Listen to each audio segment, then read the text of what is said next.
Assalamualaikum warahmatullahi wabarakatuh. Perkenalkan, nama saya Muhammad Hari S, NIM 20024014. Saya dari Prodi Teknik Informatika kelas A2.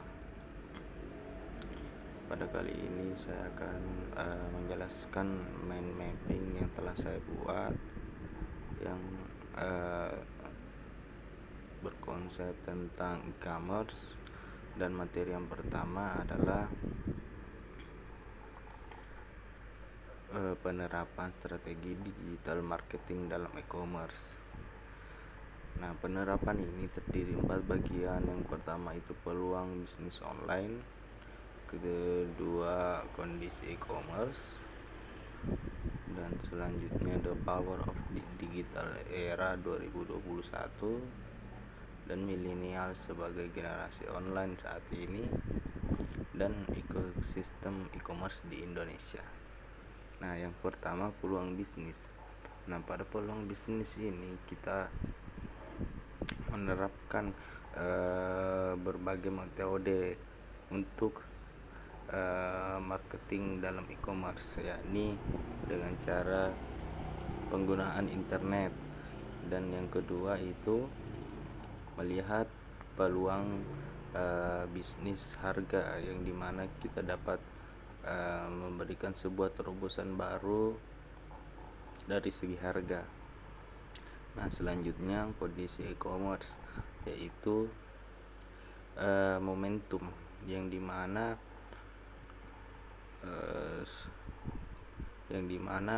di sini momentum itu kita dapat melakukan sebuah inovatif terbaru ketika pada masa kondisi kritis, sehingga dapat melakukan sebuah inovasi hingga kreativitas.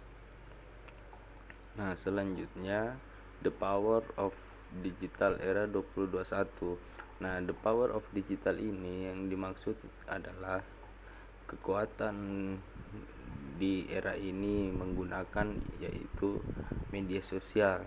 Selain media sosial, yaitu gadget, karena hampir di seluruh dunia manusia atau penduduk menggunakan media sosial dan gadget. Selanjutnya yaitu milenial dan Gen Z sebagai generasi online saat ini. Ya, maksudnya di sini adalah penggunaan teknologi digital oleh generasi sekarang, yang dimana sudah banyak melakukan interaksi sosial secara daring atau berinternet. Nah, selanjutnya ekosistem e-commerce di Indonesia. Nah, ekosistem e-commerce di Indonesia itu memiliki faktor penting. Yang pertama adalah marketing. Marketing itu sangat diperlukan untuk berkembangnya sebuah e-commerce, karena dapat meningkatkan penghasilan dari sebuah e-commerce. Terus setelah itu dapat meningkatkan customer service, sehingga kepercayaan yang dimiliki sebuah e-commerce dapat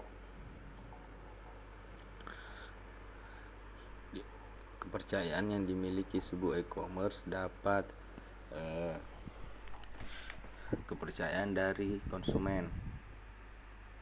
Selanjutnya produk dan kualitas. Nah, produk dan kualitas ini sangat dijunjung tinggi. Hal itu karena dapat meningkatkan kepercayaan customer, sehingga ekosistem e-commerce dapat berjalan dengan baik.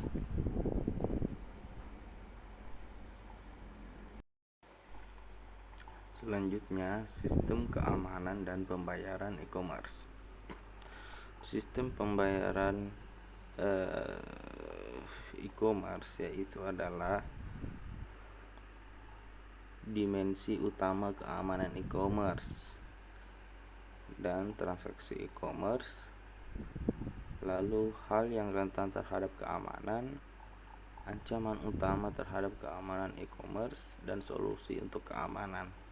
Nah, dimensi utama keamanan e-commerce itu ada beberapa hal yang perlu diperhatikan, yaitu sebuah integritas, penyangkalan fakta, dan tentu saja keaslian dan privasi, kerahasiaan, dan ketersediaan.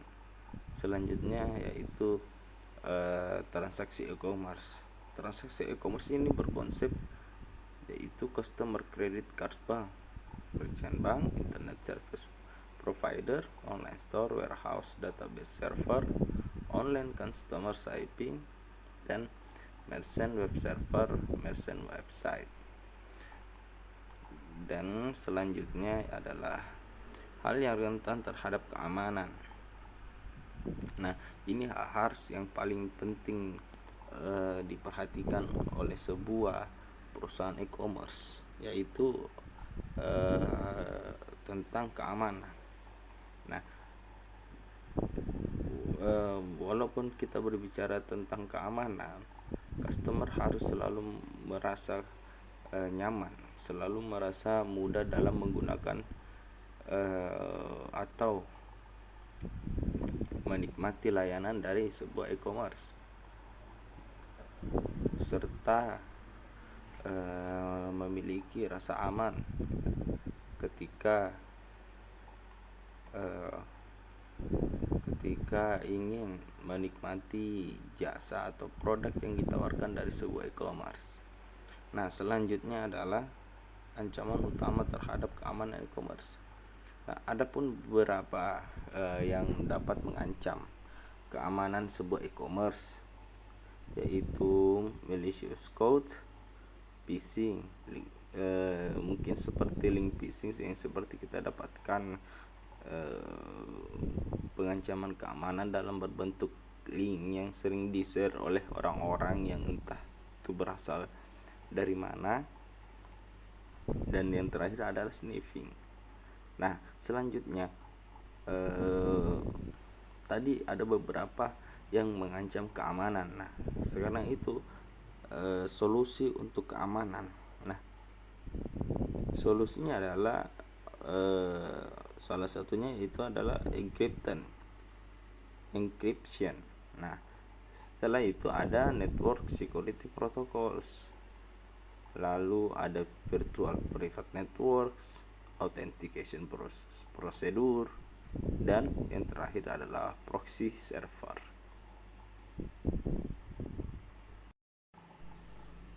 Selanjutnya adalah supply chain management.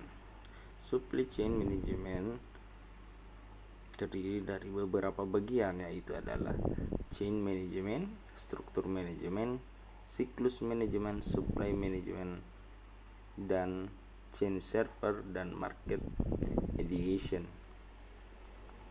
Nah, chain management ini, yang dimaksud chain management adalah sebuah rantai produksi yang dimana misalnya contoh seperti halnya adalah sebuah produk mie instan Indomie.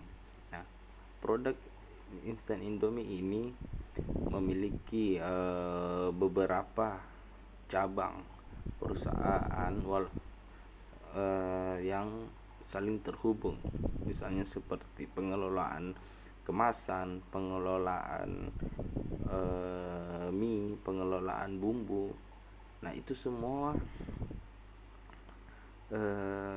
memiliki tempat produksi yang berbeda tapi saling berhubungan. Nah, yang kedua adalah struktur manajemen. Nah, struktur manajemen ini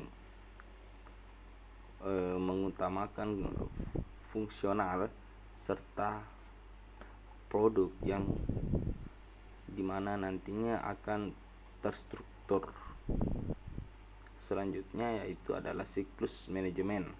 Siklus manajemen yang dimana menekankan pada sebuah pelayanan, perencanaan, serta pengendalian.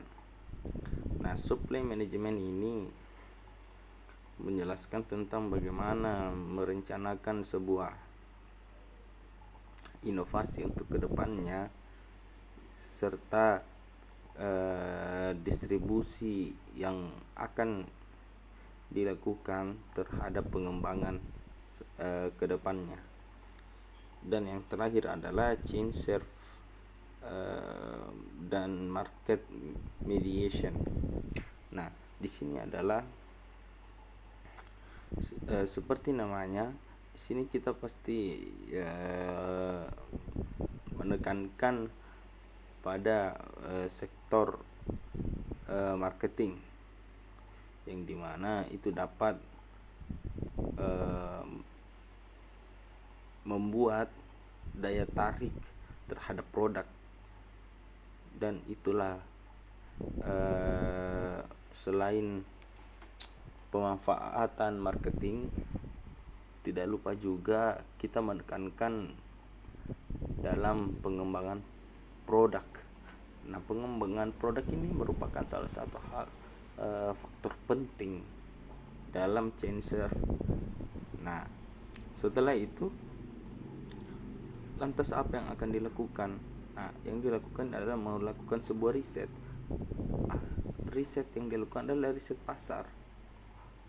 Mungkin seperti riset yang dilakukan apa yang produk apa yang berasal dari sebuah pihak perusahaan yang dapat atau dibutuhkan pada saat sekarang. Nah, itu merupakan sebuah riset yang sekaligus melakukan sebuah pengembangan produk dan marketing. Nah, selanjutnya adalah periklanan pada e-commerce. Periklanan pada e-commerce adalah sebuah aktivitas yang atau sebuah jantung pada sebuah e-commerce, karena hal ini merupakan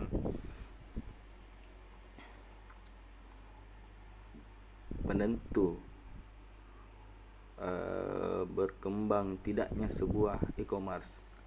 Nah, kenapa saya bilang seperti itu? Karena disinilah bagaimana sebuah e-commerce itu dikenal luas oleh masyarakat. Nah, periklanan pada e-commerce ini juga terdiri beberapa bagian, yaitu web advertising,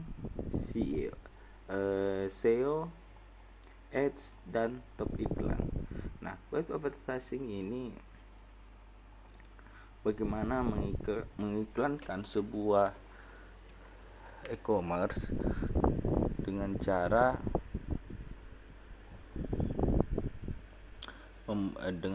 menampilkan sebuah interface situs produk pada sebuah perusahaan. Nah, dan disitulah nanti akan muncul beberapa konten-konten produk yang akan dipasarkan. Nah, selanjutnya itu SEO. Nah, ketika kita berbicara SEO, sudah pasti kita akan masuk dalam dunia web. Nah, karena sebuah web tidak akan bisa lepas dari yang namanya SEO. Apa itu SEO? Search Engine Optimization. Nah, SEO ini berfungsi ketika sebuah situs telah dihosting ke internet. Tentunya memerlukan SEO yang sangat bagus, karena berbicara internet kita pasti berbicara tentang keyword.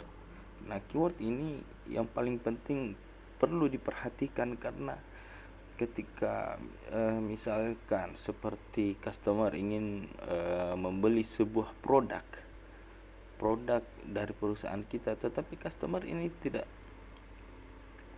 ingin mencari produk tetapi memiliki keyword yang terbatas, sehingga tugas kita dari pihak e-commerce perlu melakukan sebuah riset keyword yang paling banyak dicari atau dibutuhkan oleh customer. Nah, yang ketiga, ads. Nah, ads ini adalah merupakan sebuah pengiklanan yang dimana kita akan melakukan sebuah periklanan di sebuah media sosial. Berbeda dengan sebuah melakukan sebuah affiliate ataupun endorse ke seorang entrepreneur. Ini kita betul-betul melakukan sebuah pengiklanan pada sebuah platform sosial media seperti Facebook Ads, Google Ads, Instagram Ads, dan masih banyak lagi. Nah, dan yang terakhir adalah topik iklan. Topik iklan ini tidak kalah pentingnya pada sebuah periklanan e-commerce, karena topik iklan inilah yang menarik customer, yang dimana topik iklan ini akan menciptakan daya tarik terhadap produk yang dikeluarkan e-commerce. Makanya banyak e-commerce yang sekarang yang memiliki konten marketing yang sangat menarik, karena itu adalah merupakan sebuah keunggulan yang mereka tampilkan walaupun produknya hanya biasa-biasa saja. Nah, dan tidak kalah pentingnya ketika memasarkan sebuah produk, kita harus memperhatikan target yang kita target memperhatikan kepada siapa kita akan mengiklankan produk e-commerce, karena ketika produk tidak relevan dengan target yang kita tuju, nah hasilnya akan sama saja dengan nol, karena produk yang kita iklankan tidak sesuai dengan target. Misalnya seperti produk kecantikan, kan tetapi target iklannya adalah seorang pria parubaya, kan itu kan tidak cocok. Jadi penargetan iklan dalam topik iklan ini juga merupakan hal yang penting. Mungkin itu saja dari saya. Terima kasih atas perhatiannya. Wassalamualaikum warahmatullahi wabarakatuh.